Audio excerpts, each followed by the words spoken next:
So seemingly in Asheville last weekend, I lost my point of clarity on Sunday, hence why I didn't get called to the hot seat, but that gave me the opportunity to clarify. You think you should be in the hot seat every time? Yeah. No matter who's in the room?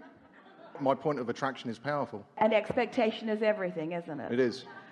Yeah, and there's no competition. We're not wanting you to feel that there are other expectations that are greater, and that's why you're not called on, or you are. But there's a perfect calling. There also is a consensus of vibration in the room. There's a what's the path of most allowance for the most, and so yeah. And for those of us that have been hanging around for a while, this has been a kick-ass session so far. Yeah. Definitely. Yeah. So I've realized in the power of my thought that I'm basking in appreciation of being the producer, the editor, the producer, the actor, and the editor of my tapestry of life. Yeah. And the audience too. Indeed.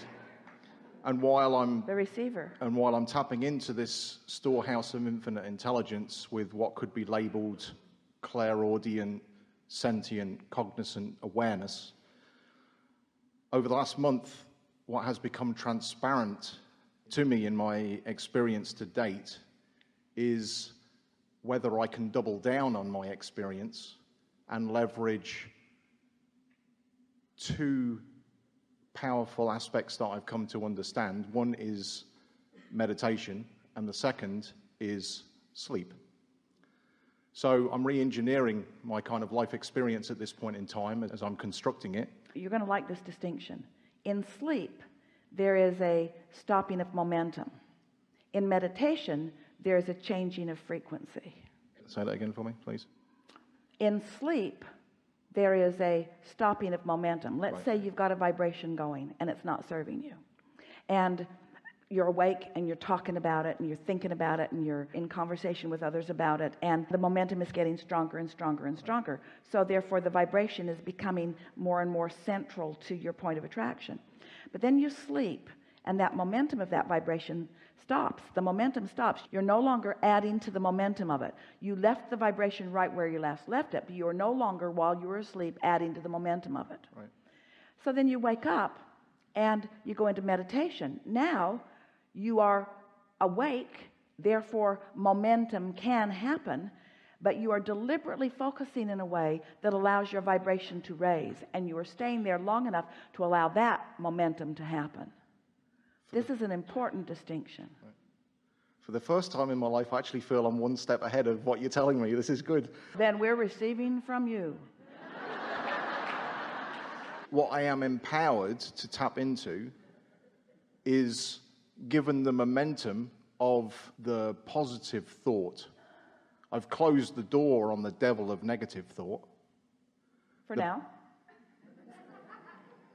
Well, because everything is in the moment. Indeed. Given the scenario that you were expressing, yes. So if I'm gaining momentum in my thought process in terms of the positive aspects of my life experience, then you've gained momentum and now you're in this vibrational place. So now what's happening next? Now you're in that pure positive place, and now the momentum of receiving is beginning to happen, and interpreting and beginning to being able to say the words. And now what else is that momentum going to do? It's going to bring you into full validation, manifestation. Which it has done in my conscious experience. Yes. What I would like to qualify, if possible, today, I've been toying with this whole idea.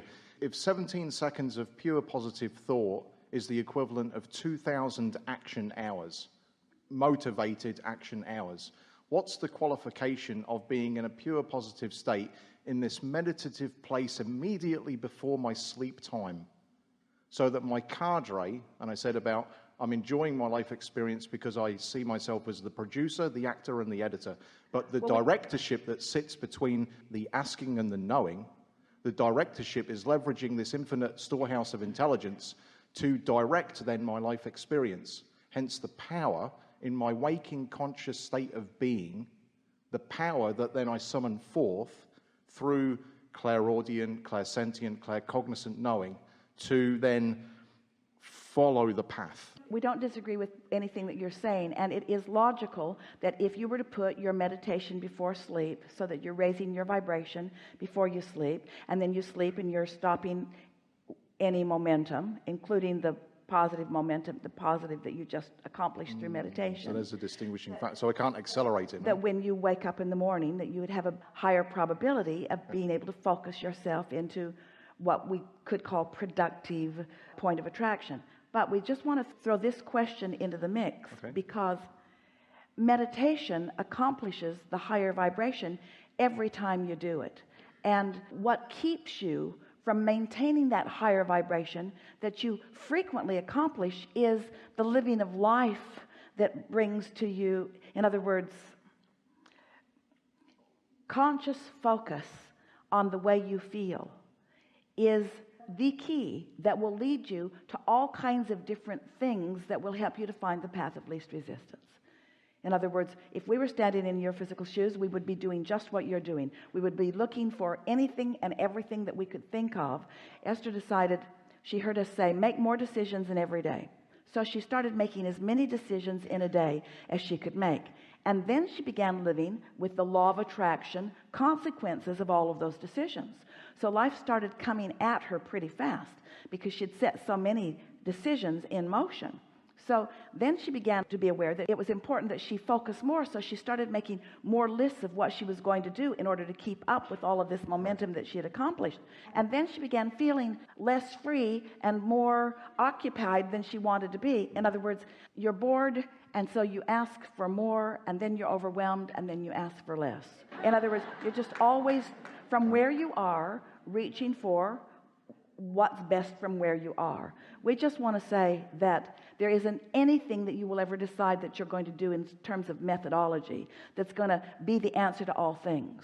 The only thing that we know of that you could decide is going to be in terms of methodology that will serve you forevermore is, I care about how I feel. I am the writer and the director and the producer and the actor and the audience of how I feel, period, end of subject. And then go about it in any way that you can. And all of these suggestions are good. Yeah. I think I'm done. Enough? I think I'm done. All right. Thanks. That's actually shocking.